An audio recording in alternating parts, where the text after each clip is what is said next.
और उसके खाद पानी से पलने वाले धार्मिक विवाद में फंसाकर संपोषित संगठन है जनजाति सुरक्षा मंच। इसके पास कोई मुद्दा नहीं है। धर्मांतरण धर्मांतरण चिल्लाते हैं, धर्मांतरण रुकेगा नहीं कि आप सरना कोड या पृथक रिलीजन की बात नहीं करिएगा तो धर्मांतरण को रोका कैसे जाए और आदिवासियों को उलझा के रखना। जनजाति सुरक्षा मंच का सीधा काम है आदिवासियों को आपस में धर्म के नाम पर उलझा के रखो। बोल देने भर से लिस्टिंग हो जाएगा। भाजपा के एमपी एमएलए लोग भी बात को बोलते हैं, तो ये लोग क्या पढ़ते हैं संविधान, क्या विधायक हैं, क्या सांसद हैं। अब समस्याओं को भूल जाए आदिवासी और धर्म के नाम पर लड़ते रहे, है ना। तो कौन मामला में भाई अब जनजाति सुरक्षा मंच आसिए की नागरिक बना के रखना। नरेंद्र मोदी की सरकार है में इन लोग ईमानदार नहीं हो सकते हैं। एजेंडा ही आदिवासी विरोधी है, दलित विरोधी, पिछड़े विरोधी है ना।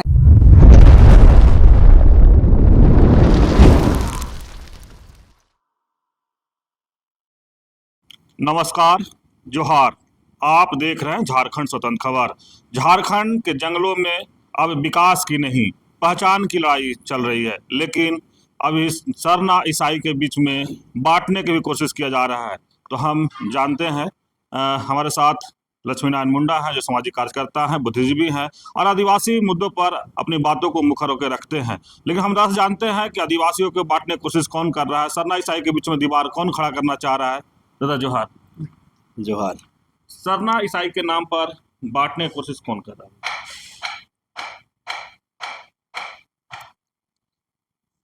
ये खेल तो पुराना है और इसमें खास तौर से राष्ट्रीय स्वयंसेवक संघ और उसके खाद पानी से पलने वाले संगठन लगे हुए हैं। और आपको बता दें, झारखंड में अभी जो चल रहा है, छत्तीसगढ़ में जो या आदिवासी पट्टी जहां है, एक खेल चल रहा है कि आदिवासियों को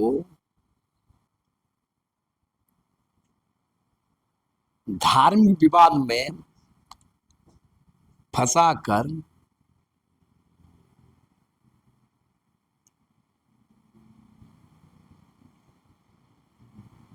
उसको अपने ही मामले में उलझा कर रखना, बांट कर रखना और एक हिस्सा में डिवीजन कराकर, ध्रुवीकरण कराकर अपना पोषित पार्टी के पक्ष में वोट बैंक बनाना। लेकिन दादा, जनजातीय सुरक्षा मंच आखिर किसके इशारे पर आदिवासियों को बांट रहा है? हम बोले ना, राष्ट्रीय स्वयंसेवक संघ संपोषित संगठन है जनजाति सुरक्षा मंच, और एक ही एजेंडा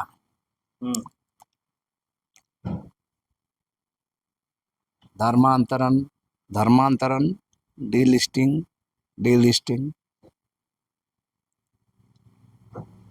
और आप पता कर लीजिए, जनजाति सुरक्षा मंच राष्ट्रीय स्वयंसेवक संघ से, भाजपा से या हिंदूवादी संगठन से संपोषित है। वो इसलिए धर्मांतरण करा लापेगा, डीलिस्टिंग करा लापेगा,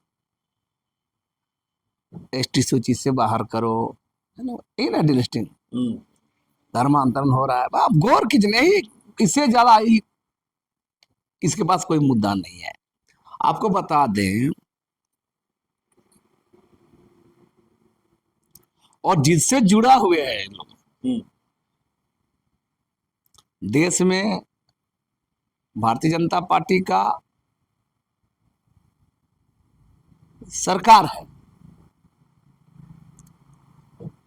और धर्मांतरण धर्मांतरण चिल्लाते हैं, तो पहला तो भाई आदिवासी का धर्मांतरण आपके चाहने या मेरे चाहने या किसी के करने भर से नहीं होता है ना। धर्मांतरण रुकेगा नहीं। आपके इस देश के अंदर में आदिवासियों का पृथक स्वतंत्र रिलीजन ही आप नहीं दे रहे हैं, किसी की भी सरकार रहे। 2014 के बाद तो भारतीय जनता पार्टी के नेतृत्व में प्रधानमंत्री नरेंद्र मोदी की सरकार है और कई बार इन लोग घोषणा भी कर चुके हैं कि आदिवासियों को सरना कोड दिया जाएगा। तो मेरा एक बात कहना है कि आप सरना कोड या पृथक रिलीजन की बात नहीं करिएगा और बोलिएगा धर्मांतरण हो रहा है। तो हम कह रहे हैं ना, आदिवासी हिंदू भी बना है, मुस्लिम भी बना है, ईसाई भी बना है, सिख भी बना है, बौद्ध भी बना है, जैन भी बना है। अब किसमें कम किसमें ज्यादा ये अलग जांच का विषय है। धर्मांतरण हो ही रहा है तो धर्मांतरण को रोका कैसे जाए। देश के अंदर में आप हिंदू का अलग घर दे दिए, मुसलमान का अलग घर दे दिए, बौद्ध को अलग दे दिए, जैन को अलग दे दिए ना, सिख को अलग दे दिए, ईसाई को दे दिए, अलग रिलीजन सेपरेट दिए हैं।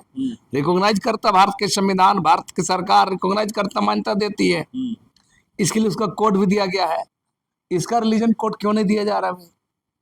जो प्रकृति पूजक है देना चाहिए ना अलग से कोड, तब ना भाई कहीं नहीं घुसेगा। जब जब चुनाव आता है तब तक बोलते हैं कोड दिया जाएगा, आदिवासियों को तो मेरा साफ साफ कहना है, तो जो लोग ये सब बात करते हैं ये आरएसएस का विभाजनकारी नीतियों को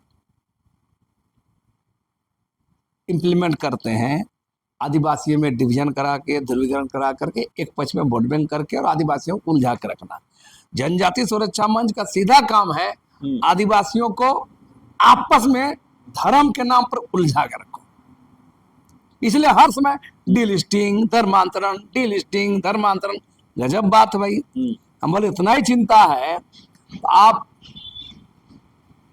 सरना कोड चाहे आदिवासी का कोड दिया जाए ना भाई अलग से। जो प्रकृति पूजक आदिवासी हैं, जो हिंदू नहीं है, बौद्ध नहीं है, सिख नहीं है, जैन नहीं, ईसाई नहीं, उन लोग को अलग दिया जाए। वो अपना घर, किसका घर दूसरा घर में क्यों जाएगा? आदिवासी अपना घर रहेगा तो उसको रिकॉग्नाइज, मान्यता दिया जाएगा। तो आप गौर कीजिए, हिंदू के अंदर में भी बहुत धारा है ना, 15-20 को धारा है। उसके एक हिंदू सेपरेट कोड दिए, मुसलमान के अंदर भी 10-15 को धारा है, उसको भी सेपरेट कोड दिया गया है ना। सिख के अंदर में भी बहुत धारा है, उसको दिया गया है। ईसाई के अंदर में भी बहुत है, जीएल है, एसपीजी है, सीएनआई है, आरसी है, बहुत सारा धारा है। बौद्धिस्ट में भी धारा है, महायान, हीनयान है, जैन में भी है ना, श्वेतांबर, दिगंबर का बहुत सारा चीज है। तो आप आदिवासी में अभी क्या बोले कि नहीं देने के लिए बहाना का है। आदिवासी लोग कहीं सरना मांगता है, कहीं आदिवासी मांगता है, कहीं आदि मांगता है, बोला जाता है ना। तो मेरा करार छोड़िए, आदिवासी जो प्रकृति पूजक है उसको सेपरेट कोड दीजिए ना। धारा आदिवासी में बहुत हो सकता है, गोंडी अलग धारा हो सकता है, भील का अलग धारा हो सकता है, मुंडा का अलग धारा हो सकता है, संताल का अलग धारा हो सकता है, उरांव का अलग धारा हो सकता है, लेकिन इन लोग सब मिला के एक दीजिए कोड दीजिए। वो नहीं करेंगे तो धर्मांतरण।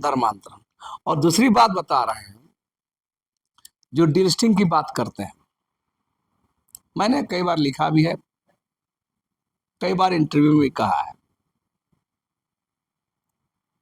किस आधार पर डिलिस्टिंग होगा, किस आधार पर डिलिस्टिंग होगा। डिलिस्टिंग बोल देने भर से डिलिस्टिंग हो जाएगा? जब एसटी स्टेटस जो है अनुच्छेद 342 आर्टिकल 42 स्पष्ट है कि रिलीजन सवाल नहीं है वहां पर। वो सीधा सामाजिक है, सांस्कृतिक है, विशिष्टता। इसके आधार पर आपको वहां रिलीजन नहीं है, धर्म का कोई वहां पर भारतीय संविधान में अभी तक नहीं है। बनेगा, बनाया जाएगा तब देखा जाएगा। अभी तक अनुच्छेद 342 में स्पष्ट है कि भौगोलिक, जो सामाजिक सांस्कृतिक विशेषताओं को देखते हुए, चाहे आप गौर कीजिए भारतीय संविधान में ही जो मापदंड है लोकुर कमेटी का, जो संविधान में अंकित किया है, लोकुर कमेटी तो 65 में बना है, लेकिन भारतीय संविधान तो पहले इसको बना कर रखा है कि इस आधार पर आपको स्टेटस दिया जाएगा। पिछड़ापन होना चाहिए, संकुचित होना चाहिए, आदिम जो जनजीवन वाला होना चाहिए, ये सारा मापदंड दिया गया है। और रिलीजन कहीं नहीं। लेकिन आप गौर कीजिए, वही अनुच्छेद 341 एससी के लिए, अनुसूचित जाति के लिए, वहां स्पष्ट है आप धर्म चेंज कर लीजिएगा, आप एससी से बाहर हो जाइएगा, स्पष्ट है वहां पर। एससी के लिए हाँ, मैंने पहले सिख, हिंदू, बौद्ध जो बनते थे, जैन बनते थे, उसमें हट जाता था। अब उसमें इंक्लूड है, ईसाई या मुसलमान ही बनेगा तो भी आप गए। वहां सीधे सीधे रिलीजन कंसेप्ट है। आदिवासियों में रिलीजन नहीं है। अनुच्छेद 342 आदिवासियों के लिए है, शेड्यूल ट्राइब के लिए है। अनुच्छेद 341 अनुसूचित जाति के लिए, एससी के लिए। तो दोनों को फर्क समझा जाना चाहिए। इस फर्क को लोग नहीं बोल कर अंदाजी बयानबाजी करते हैं। हम तो कई बार देखते हैं भाजपा के एमपी एमएलए लोग भी बात को बोलते हैं, तो ये लोग क्या पढ़ते हैं संविधान, क्या विधायक हैं, क्या सांसद हैं? मांग करना अलग बात है। तो अभी आपको मांग करिएगा भी शोभा नहीं देता कि 2014 से आपको केंद्र में सरकार है। तो मेरा साफ साफ कहना है, ये पूरी तरह मैंने आदिवासियों को डिवीजन करके धर्म के आधार पर उलझा कर रखो अपना, और सब समस्याओं को भूल जाए आदिवासी, और धर्म के नाम पर लड़ते रहे, है ना, धर्म के नाम पर यहाँ पर विवाद होते रहे, धर्म के आधार पर बांटा रहे, और एक हिस्सा को वोट बैंक बनाएंगे। और जो आदिवासी देख सकता है, जो उसकी जमीन लूट हो रही है, कारपोरेट सेक्टर का हमला है, उसके संवैधानिक अधिकार को नहीं दिया जा रहा है, उस पर लोग चुप रहेंगे। और यही जनजाति सुरक्षा मंच बता रहा है आदिवासियों के किस मुद्दे पे खड़ा रहता है। कभी तो लोग आंदोलन नहीं करते यार, कहीं नहीं पाइएगा। मध्य प्रदेश पेशाब कांड हुआ, मणिपुर घटना हो गया, रोज आदिवासियों की जमीन लूटा जाता है ना। अभी देखिए, आपका इसका आदिवासियों का पृथक रिलीजन की बात नहीं करेंगे तो कौन मामला में भाई? अब जनजाति सुरक्षा मंच, जनजाति सुरक्षा मंच नहीं, जनजाति सुरक्षा मंच जनजाति के नाम पर जनजाति घुसना है और उसको धर्म के नाम पर लड़वाना है। अगर बजरंग दल और विश्व हिंदू परिषद के नाम पर जो हिंसा हो रही है वह किसकी योजना है? हम बोले बताया ना आपको, इस देश के अंदर राष्ट्रीय संघ संघ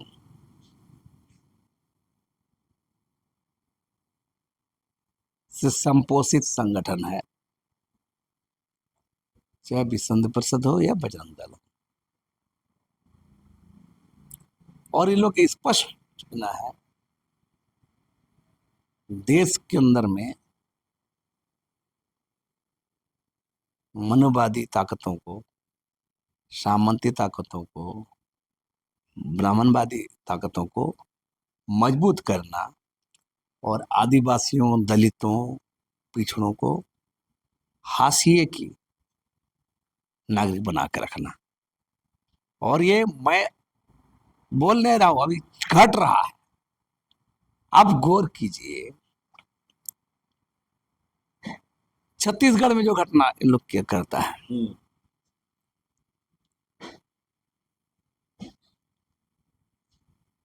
तो विश्व हिंदू परिषद या आरएसएस या बजरंग दल जो लोग हैं देश में नरेंद्र मोदी की सरकार है तो उतने रिलीजन पर, अपने धर्म पर ही है, तो दूसरा धर्म पर चोट करने का क्या मतलब है भाई। अब अपने देश के अंदर में हिंदू धर्म का, चाहे उससे जुड़े लोगों पर भी बहुत जुल्म हो रहा है ना। ऐसा नहीं कि आदिवासी जुल्म का शिकार हो रहा है।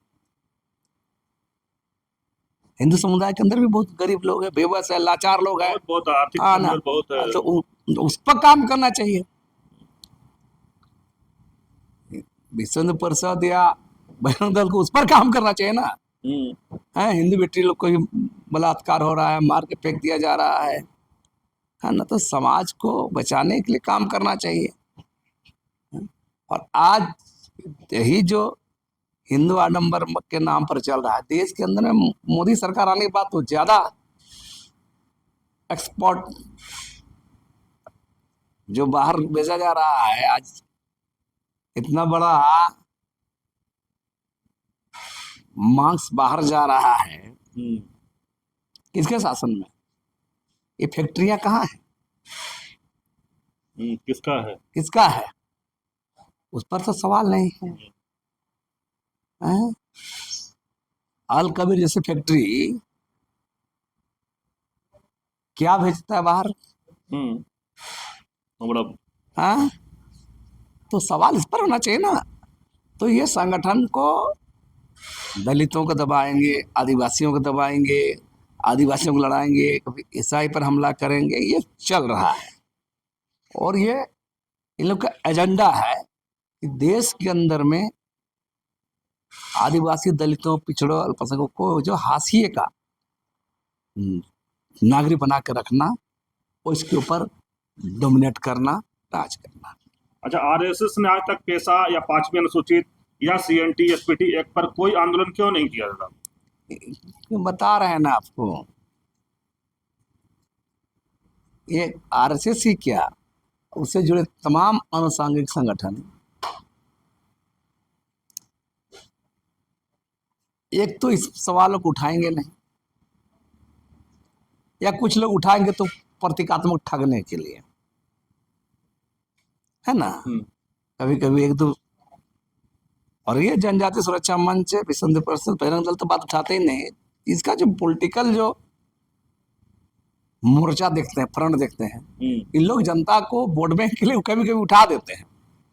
लेकिन सवाल है, कभी भी इस मामले में इन लोग ईमानदार नहीं हो सकते हैं, कभी भी नहीं, एकदम सवाल ही नहीं है। मैं आज तक आदिवासियों के मुद्दे पर लड़ते हुए आरएसएस को या इसके अनुसांगिक संगठन जो है, इन लोग को नहीं देखा। अभी हाल फिलहाल जनजाति सुरक्षा मंच बनाए हैं, कहा लोग आदिवासियों का थोड़ा बहुत कल्याण वाला काम कर देते हैं, इसलिए कर देते ताकि ठगना भी है ना। जब थोड़ा बहुत नहीं करेंगे तो आदिवासी के पास सटेगा कैसे? फिर उसको आदिवासियों को धर्म की गुट्टी पिलाएंगे, थोड़ा थोड़ा सेवा भाग करके, और उसको विचार बदलेंगे, उसको हिंदू, मुसलमान, सिख, ईसाई, ये सब धार्मिक लालच में फंसाएंगे। ऐसा नहीं कि लोग नहीं काम करते हैं, कुछ कल्याणकारी काम करते हैं, उसके पीछे का भी मकसद इन लोग का इस आदिवासियों का आधार बनाना, घुसना और आदिवासियों के अंदर विभाजनकारी बांटने का। देश का संविधान के खिलाफ समाज में समावेशी समाज होता है, और भारतीय संविधान ने जिसको जितना दिया उस राइट काम होना चाहिए, उस अनुरूप काम होना चाहिए। लेकिन आप कभी नहीं पाइएगा कि कभी सुने हैं पैसा कानून पर लड़ते हुए, जमीन लूट पर लड़ते हुए, कभी नहीं पाइएगा, कभी नहीं पाइएगा।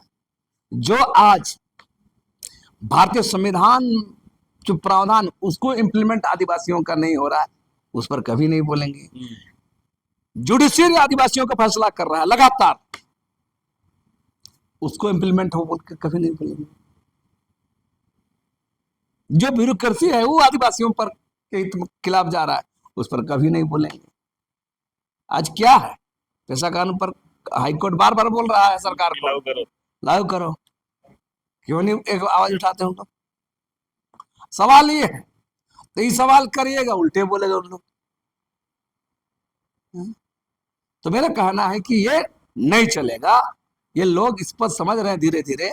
और ये जो बार बार ये लोग करते हैं कि जितना एफर्ट उन लोग धार्मिक आधार पर डिवीजन करने में लगाते हैं, ध्रुवीकरण करने के लगाते हैं, वोट बैंक बनाने के लगाते हैं, उतना ईमानदार से आदिवासियों के संवैधानिक अधिकार पर काम करते। तो लेकिन सवाल है, उन लोग एजेंडा ही नहीं है, उन लोग एजेंडा ही आदिवासी विरोधी है, दलित विरोधी, पिछड़े विरोधी है ना। ये चलेगा, इसलिए वो लोग करेंगे नहीं। बाकी जितना ये सब नौटंकी चलते रहता है। नहीं, वनवासी शब्द के पीछे क्या रणनीति है?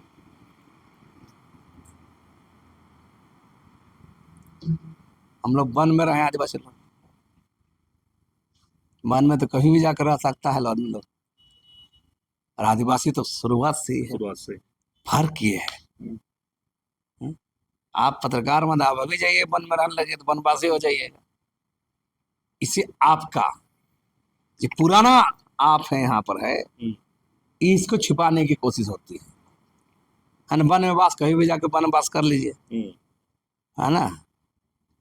तो मेरा कहना है ये फर्क सिर्फ शब्दों का नहीं है, आदिवासी और वनवासी। ये सवाल है आदिवासियों का अस्तित्व पहचान को मिटाने का है ना, उसको विलीन करने का है, और एक नया शब्द वनवासी ला करके समाज में थोपने का है। और ये सब लोग आजकल जानता है, इसका विरोध भी हुआ है।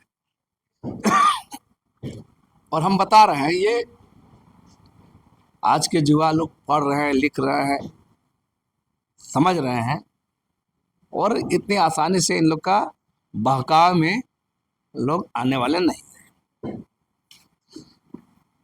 आप सुन रहे थे लक्ष्मीनारायण मुंडा की बात। जिस तरह से हम लोग बात कर रहे थे कि सरना ईसाई के नाम पर आदिवासियों को बांटने की बात हो रहा है, या जिस तरह से तोड़ने की बात किया जाता है, तो उसी पर विस्तार रूप से समझाने की कोशिश कर रहे थे कि जो आरएसएस के जो लोग हैं, चाहे जनजातीय सुरक्षा मंच की बात करें, चाहे बजरंग दल की बात किए, चाहे हिंदू परिषद की बात किए, इन लोग कहें कि आदिवासी मुद्दों पर कभी मुखर होकर बात नहीं करते हैं, कभी आंदोलन नहीं करते हैं। जैसे एसपीटी, सीएनटी, तमाम जो आदिवासियों का कानून है उस पर क्या उसको लागू किया जाए, लेकिन इन लोग आदिवासियों को कैसे तोड़ा जाए, आदिवासियों के बीच में जाके कैसे उसको बांटा जाए और वोट बैंक बनाया जाए, ये लगातार जो इन लोग जैसे जनजातीय सुरक्षा मंच के लोग अभी धर्मांतरण, डेलिस्टिंग की बात करते हैं, उस पर भी ये बात स्पष्ट कर दी कि इन लोग सिर्फ आदिवासियों के बीच में जाके आदिवासियों को तोड़ने का काम करते हैं, ना उसको भलाई का काम करते हैं।